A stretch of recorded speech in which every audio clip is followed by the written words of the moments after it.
Ahoy there, and welcome back to Solomon's Deck. I will be sailing solo. The old sport has left me in charge of the helm. So, won't you join me on another adventure as we sail through the book of Acts? I'm going to do a question Q&A. So let's start with chapters 23. 1. And what had Paul lived until that day? Then Paul looked honestly at the Sedition council, saying, Men and brethren, I have lived all in good conscience before God until this day. 2. Who is Ananias? What did he command be done to Paul? And the high priest Ananias commanded those who stood by him to strike him on the mouth. 3. What was Paul's reaction to Ananias' command? Then Paul said to him, God will strike you and whitewash wall, for you sit and judge me according to the law. And do you command me to be struck contrary to the law? 4. According to verse 6, what did Paul perceive about the council? What did it cause him to cry out? So in verse 6, but when Paul perceived that one part was Sadducees and the other Pharisees, he cried out to the council, Men and brethren, I am a Pharisee, son of Pharisees, concerning the hope and resurrection of the dead, I am being judged. 5. What according to verse 8 did the Sadducees not believe? And when he had said this, a decision arose between the Pharisees and Sadducees. The assembly was divided, for they Sadducees say that there is no resurrection and no angel or spirit, but the Pharisees confess both. 6. What arose in the council because of what Paul said in verse 9 and 10? Then there arose a loud outcry. The scribes of the Pharisees' party arose and protested, saying, We find no evil in this man, but if a spirit or an angel has spoken to him, let us not fight against God. Now, when there arose a great discussion, the commander feared lest Paul might be pulled to pieces by them, commanded that the soldiers go down and take him by force from among them and bring him to the barracks. 7. What assurance did the Lord give Paul in verse 11? But the following night the Lord stood by him, saying, Be of good cheer, Paul, for you have testified for me in Jerusalem, so you must also bear witness at Rome. 8. What did some Jews take an oath to do, and how many of them were there? And when it was day, some of the Jews band together and bound themselves under an oath, saying that they would neither eat nor drink till they had killed Paul. Now there were more than 40 who had formed this conspiracy. They came to the chief priests and elders and said, We have bound ourselves under a great oath that we will eat nothing until we have killed Paul. 9. How were these Jews going to carry out their plan? Verse 15. Now you, therefore, together with the council, suggest at the commander that he be brought down to you tomorrow, as though if you were going to make further inquiries concerning him, but we are ready to kill him before he comes near. 10. Who informed Paul of this plot, and whom did Paul send for him? Verse 16 to 22. So when Paul's sister's son heard of the ambush, he went and entered into the barracks and told Paul. Then Paul called one of the centurions to him and said, Take this young man to the commander, for he has something to tell him. So he took him and brought him to the commander and said, Paul, the prisoner, called me to him to ask me to bring you this young man to you. He has something to say. And the commander took him by the hand and went aside and asked privately, What is it that you have to tell me? And he said, The Jews have agreed to ask that you bring Paul down to the council tomorrow, as if they were going to inquire more fully about him, but do not yield to them, for more than 40 of them will lie in wait for him, men who have bound themselves by oath that they will neither eat nor drink till they have killed him, and now they are ready, waiting for the promise from you.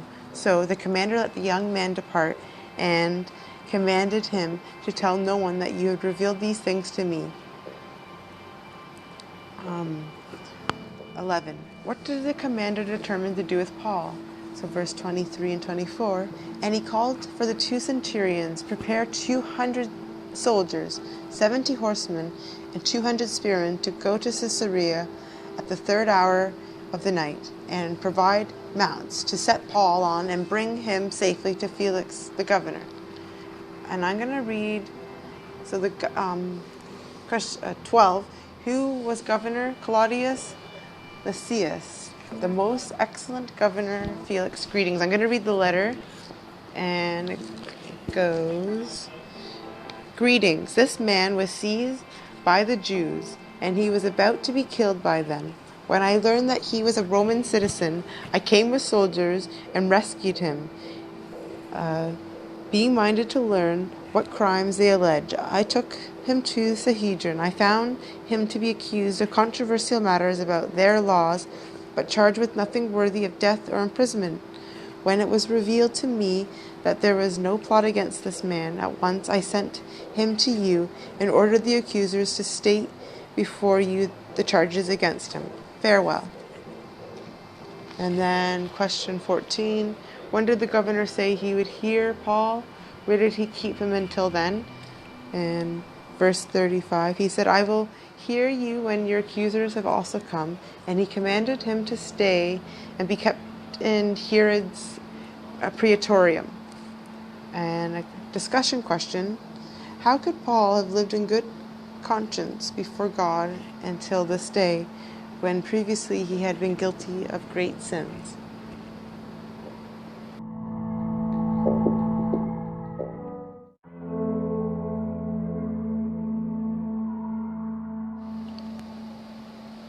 Righto, mateys. Let's set sail to Acts chapter 24. I'm going to do a Q&A on this. So, 1. After 5 days, who went down to Caesarea from Jerusalem? Why did they go? Now, after 5 days, Ananias, the high priest, came down with the elders, and a certain orator named Tertullus. These gave evidence to the governor against Paul. 2. Of what charges did the Jews accuse Paul before the governor? In verse 5 and 6. For we have found the man a plague, a creator of dissension among the Jews throughout the world, and a ringleader of the sect of Nazarenes. He even tried to profane the temple, and we seized him, and we want to judge him according to our law. 3. How did Paul answer these charges? Verse 13. Nor can they prove the things of which they now accuse me of.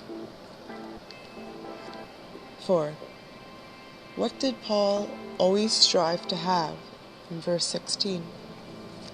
This being so, I myself always strive to have a conscience without offense towards God and men. 5.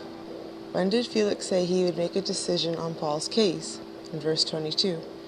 But when Felix heard these things, having more accurate knowledge of the way, he adjourned the proceedings and said, When Lysias the commander comes down, I will make a decision on your case. 6.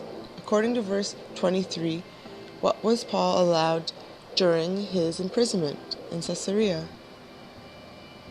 He commanded that the centurion keep Paul and let him have a library, and told him not to forbid any of his friends to provide for or visit him.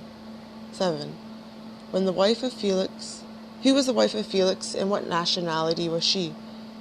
And after some days, when Felix came with his wife Drusilla, who is Jewish, he sent for Paul and heard him concerning the faith in Christ. 8. About what did Paul reason with Felix? What was Felix's response? Now, as he reasoned about righteousness, self-control, and the judgment to come, Felix was afraid and answered, Go away for now. When I have a convenient time, I will call for you. 9. What did Felix hope that Paul would give him? Meanwhile, he also hoped that money would be given by Paul that he might be released. Therefore, he sent for more of conversion with him. 10. Who succeeded Felix as governor? Before Felix left, what favor did he do for the Jews? But after 2 years, Pontius Fetus succeeds Felix, and Felix wanted to do the Jews a favor and left Paul bound. So I got a discussion question. What do you think Paul talked about when he reasoned about righteousness, self-control, and the judgment to come?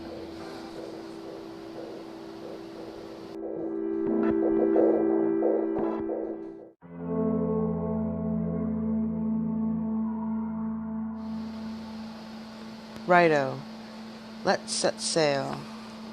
We'll set course to Acts chapter 25, Q&A. Number 1.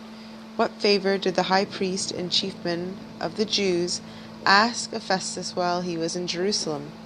What was their purpose in asking this favor? Then the high priest and the chief men of the Jews informed him against Paul, and they petitioned him, asking a favor against him, that he would summon him to the Jews while they lay in ambush along the road to kill him. 2. What did Festus tell the Jews to go to bring charges against Paul? But Festus answered that Paul should be kept in Caesarea, and that he himself was going there shortly. 3. Could the Jews prove any of the complaints they brought against Paul? While he answered for himself, neither against the law of the Jews, nor against the temple, nor against Caesar have I offended anything at all. 4. To where did Fetus ask Paul if he would go and be judged? In verse 9. But Fetus, wanting to do the Jews a favor, answered Paul and said, Are you willing to go to Jerusalem, there to be judged before me concerning these things? 5. To whom did Paul appeal? In verse 11. What was Festus' response to Paul's appeal? In verse 12. For I am an offender, or have committed anything deserving of death. I do not object to dying, but if there is nothing in these things which these men accuse me, no one can deliver me to them. I appeal to Caesar. Then Festus, when he had conferred with the council, answered, You have appealed to Caesar you shall go. 6. Who, according to verse 13, came to great Fetus? What did he lay before them? And after some days, King Agrippa and Bernice came to Caesarea to greet Festus. When they had been there for many days, Festus laid Paul's case before the king, saying, There's a certain man left in a prison by Felix. 7. What did Agrippa want in relation to Paul? So Agrippa said to Festus, I also would like to hear from the man myself. Tomorrow, he said, you shall hear him. 8. What did Festus admit in regards to Paul? In verse 25. But when I found that he had committed nothing undeserving of death, and that he himself had appealed to Augustus, I decided to send him. 9. What did Festus say he brought Paul before Agrippa? I have nothing certain to write to my Lord concerning him. Therefore I brought him out before you, and especially before you, King Agrippa, so that after the examination has taken place, I may have something to write. For it seems to me unreasonable to send a prisoner and not specify the charges against him. Discussion question. What do you think that Festus would want to do? Why do you think Festus would want to do the Jews a favor? Alright. Thank you so much for listening. This concludes the 3 chapters, and I hope to see you next time. Till then, I wish you fair seas and fair winds.